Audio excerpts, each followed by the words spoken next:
What's up, guys? In this video, I'm going to help you underwrite a truck parking model. Now, what I mean is a financial model that's going to help you analyze revenue coming in, expenses going out, and what an exit cap rate might be. Essentially a valuation for a truck parking lot, and start to understand how to do a model and understand how to value these sites moving forward. All right, what's up, guys? It's Ron from Ronald, Rohde Law, and we're back with part 2 of my underwriting truck parking series. If you followed along in the first video, I sat down with Jose with Rig Hut, and we picked a random parking lot, truck parking lot in Miami, Florida. We went from Google Maps. I was searching the floridasunbiz.org records for the corporate ownership and the address. We looked at the value, we looked at projected income, we looked at their property taxes, expenses, and we got a pretty good sense of how much net income they were generating from this truck parking lot right in the heart of Miami. And if you recall in the first video, we made a very quick and dirty spreadsheet. This was only just a snapshot of the current estimated income and estimated expenses to create a snapshot NOI that would produce a value.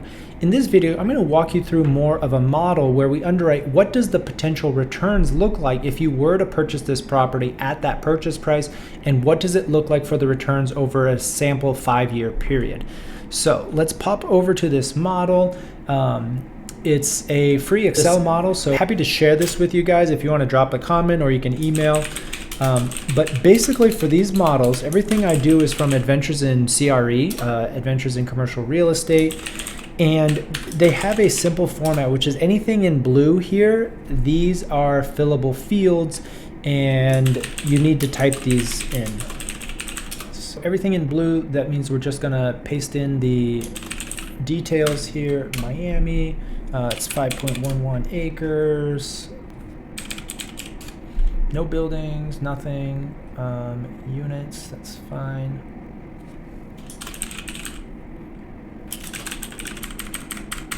So put little things like that. Self-managed. I think we will do third party there. Let's do a plug for my friends at Rig Hut. 1980, it's probably pretty old. We'll start this analysis here. All right, purchase price. I do think in the end, you got to pick something like that. 10 million bucks, 2 million an acre, slightly under. I think that's going to make more sense for this market. Let's see if the rents justify and what it comes down to in terms of cap rate. I think we'll put them at 99%. They're going to be most of it. LTC 70 is reasonable. Maybe they'll go right around that 7 months. 48 months. That's a 5-year term. 7% I think is fine. You probably could get a little bit lower. Let's see if that changes it. Place rent, 2% is a little bit more conservative now. Again, we just have general growth. I think these assumptions are fine unless you have more information that's more specific. So here I have 75-foot spaces and 40. That's how we broke it down into the larger truck and trailer spaces versus just the bobtails. And this is an interesting option. I actually added this, but we didn't talk about this in the video, is the possibility of breaking out some spaces for single tenants. And I did this kind of in reaction to this space actually being listed here on LoopNet. This is pretty terrible photos, but they're offering the ability to subdivide these spaces for a single tenant. So they're looking for, what's the lease rate? $550 a net, triple net. That's about $40,000 a month, $10,000 an acre. So great pricing. I think it's normal for no building, but that's $10,000 an acre. So let's call that. Maybe, yeah, and that's solely if you get it, right? These are the options, and I'm not plugging it in here. This is income that's not actually driving to the bottom line. But if you want 2 different ways to analyze this is all managed truck parking, leasing by the space, monthly, that sort of thing.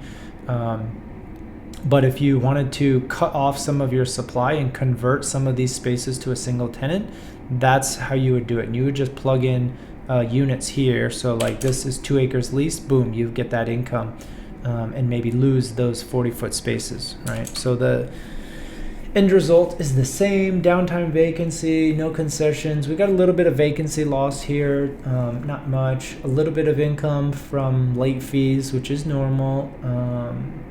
Credit loss, bad debt, again, 10%, 1% is fine. Vacancy at 10%. I think that's probably low or too high, so maybe we'll drop that down a little bit. Here are the expenses. I tried to mirror what Jose and I did as close as possible. You know, these calculate based on a unit calculation, but you could change that if you want to just hard key in numbers. That's no problem. I think our NOI is lower because of vacancy. Let me see if I can drop that down.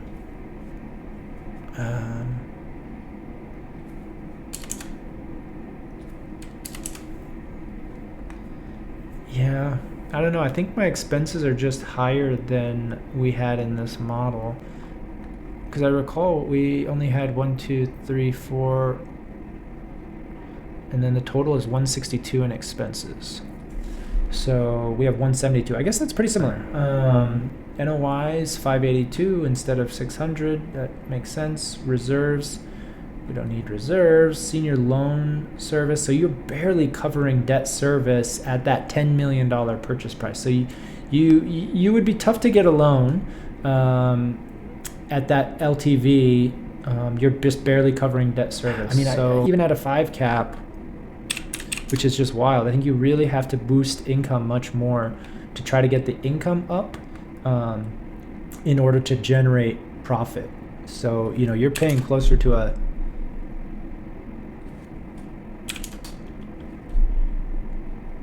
it's negative leverage. That's the problem. That's the problem.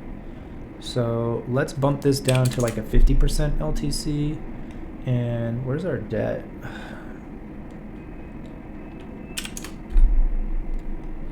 I'll make it a little bit more palatable in terms of the negative. We're not exiting. This is probably more reasonable. Sale at a 5.5 cap. Your NOI is up to over 600. You know, you don't really make a ton of money paying 10 million bucks. So I would want to tweak this down to 8. What if we pay 8 million bucks? What does that look like to our returns? A lot better. You know, you still kind of exit at the 11 million, but obviously your purchase price is much lower, so you're making that $2 million as profit because your sale is still about the same. Equity multiple of 1.5, that's great. Levered is 1.8. IRR in the mid-teens. This is kind of a deal that would have to pencil to make it attractive with a debt buyer. If you're all cash, you maybe have other considerations. But this is the type of calculation, and you know, your LP and GP splits would get the here. And we look at this nice summary page. You know, the strengths of this is ultra infill market, high demand, future land development. Weaknesses, just high entry price, susceptible to zoning. You know, that can drastically swing your value if you get a negative zoning change, that sort of thing. But yeah, management, you know, if unless you have rig hut, but you know, 700,000 revenue, you're only going up to 800. It's not a lot of increase. You're talking about a 5% increase in revenue. You're not making a ton of value add. You're just sitting on appreciation. And I'm not sure how much more the market could bear in terms of raising your truck parking prices. But at the end of the day, this is just an exercise, okay? You want to be able to look at this and understand how to calculate your returns, your equity multiple, your IRRs, It doesn't matter what the numbers are. You got to plug in your own purchase price and rents, and you will be able to understand exactly what type of return your truck parking site is going to generate. So if you watched me this long, thanks for sticking with me. These models are a little bit clunky. I'm still doing it manually, but I will do another video where I use AI to auto-populate a lot of this stuff, and it is way, way faster. So smash that like button, subscribe if you're still watching, and we'll see you next time.